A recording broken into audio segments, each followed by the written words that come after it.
Okay guys, mabuhay maligayang pagbabalik sa aking YouTube channel. By this time, I'm sure nagkakasayahan, nagkakainan, nagbubusugan, nagkakwentuhan, nakikinig ng music at of course, umiinom na ngayon sa Boracay. Sa reception ng wedding nila, Jose Manalo at Mergine, of course, diba? Kanina nga kinasal na sila. Actually, sunset, diba? Tinapat talaga sa yung sunset. December 17, 2024. Kinasal na nga sila sa Shangri-La, Boracay. At syempre, kailangan maging ano ka talaga, ma-research ka talaga at nakita nga namin lahat yung mga pictures. Of course, kulang pa ito. Marami pang pictures na lalabas. Ito yung mga ibang pictures galing kay Jenny Ferre, of course, na kaibigan namin. Of course, sa iba, kila Shara Soto, Raisa May Dizon, and ano pa ba? Sino pa? Marami pa eh. Yung mga iba, parang anyways, ayun, kay Icy Guerra, Lisa Dino. But anyway, nakita naman natin, nakita nyo naman yung pictures kung gaano kasaya si Jose Manalo sa kasal nila ni Mergine. Abay, jackpot din naman. Napakaganda naman ni Mergine, di ba? Of course, lalo nung si Mergine, bata-bata, di ba? Nung EB Babes pa siya, talagang wala kang masasabi sa kanyang kagandahan. Kaya nga na-inlove sa kanya si Jose Manalo. Actually, si Jose naman, in person, ano naman siya? Very, alam niyo yun, yung gustuhin talaga siya. Meron siyang kakaibang charm. I remember, early 90s pa lang, mga 1994, 95, or mid-90s, nakilala ko na si Jose Manalo. Of course, dahil nag-work nga ako sa Itbulaga. Ako noon ay sa segment producer ako ng Aminin. Na by the way, ang show namin diri pumalingin sa DWAR, Abante Radio ay AE Minin. Pero 1994 nga, ako ang head writer, parang segment producer na rin ng AE Minin, samantalang si Ray Pumaling nga yung host. Ako din yung reporter niya. But minsan nagre-report ako on cam. But anyway, yung palang nga, nakikita ko si Jose, production assistant siya doon. Actually, nakikita ko, parang audition master din siya. Sa kanya nag-audition yung mga gustong sumali sa dance contest. Because si Jose Manalo ay magaling magsayaw talaga. So anyways, ayun nga, doon siya unang nakakilala. At like kasi kami nasa studio, ay hindi sa studio, nasa office, nandyan sa may 79 Saverville Avenue, Loyola, Saverville Subdivision, Loyola Heights, Quezon City. Yon, memorize ko pares yung office na yon dahil ang tagal ko doon from 1994 or 95 to 90. Parang 4 years ako doon. Anyway, that's Jenny Ferre at yung nasa gitna, of course, si Shara Soto. And si Direk Pucci Rivera, ang director ng Itbulaga. Ayan, of course, si Pauline Luna at si Mochi na pagkaganda si Shara Soto yung nasa background. Sabi nga ni Pauline dito, hindi na kinaya ni Tali kasi nga Flower Girl.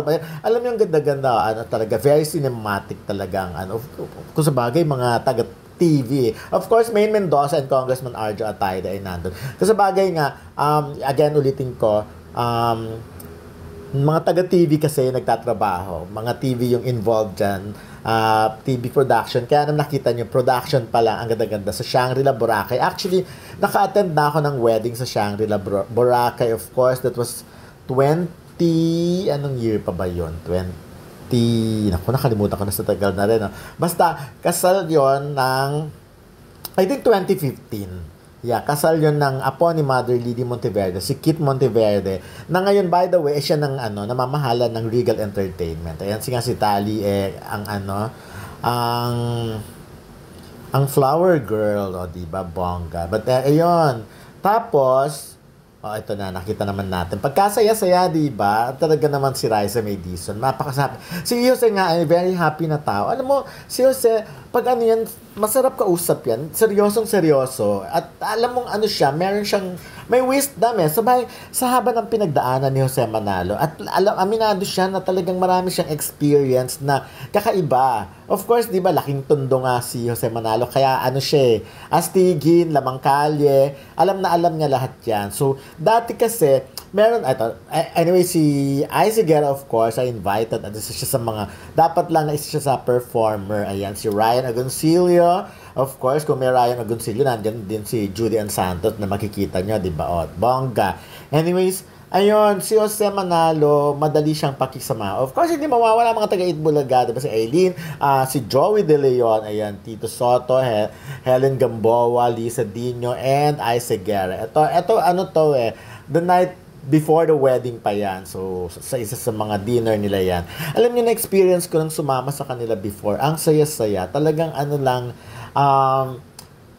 puro kasi may mga bangka dyan eh. Kanya-kanyang moment yan. Minsan ang bangka si Joey De Leon. Minsan ang bangka si Vic Soto. Minsan si Tito Sen, Tito Soto. Bumabangka. Kaya lang iba yung humor niya syempre. Masamantalang lalo na pag Jose Manalo, Wally Bayola, Alan Kay, yan. Pag sila na. Of course, diba? Si Maru Soto, ayan. And si Jenny Ferre. At ito si Pachi, I'm sure ano na siya ngayon sa Itbulagay, pero dati kasi parang ganun, Flordy yung mga nakikita ko sanda. Ayan, of course, the mother of Pauline Luna, ito mga taga Itbulagayan. So, bongga.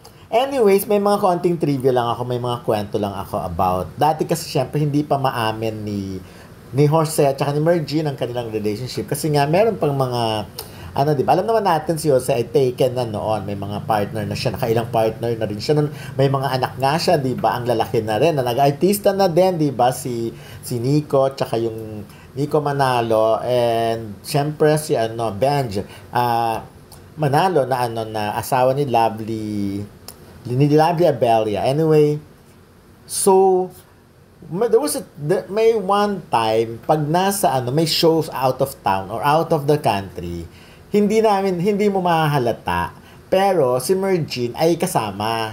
Kasi kasama talaga siya. Unlike, before kasi, pag mga show, kasama rin talaga yung mga EB Babes. Alam naman natin, EB Babes, diba?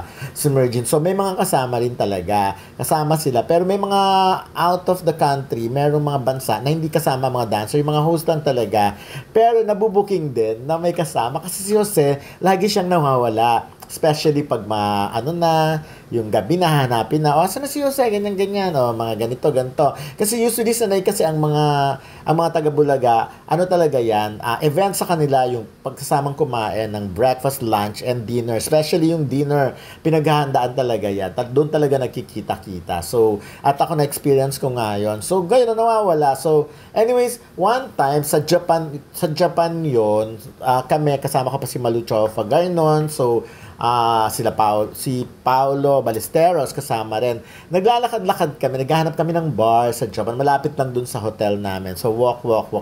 Medyo may natatanaw na kami parang si Jose Manalo. And true enough, si Jose Manalo nga, kasama niya si Mergine. So, hindi na nagtago. Doon na lang. So, ngiti-ngiti lang. Kami matagal na namin, of course, alam yan. Wala pa silang anak.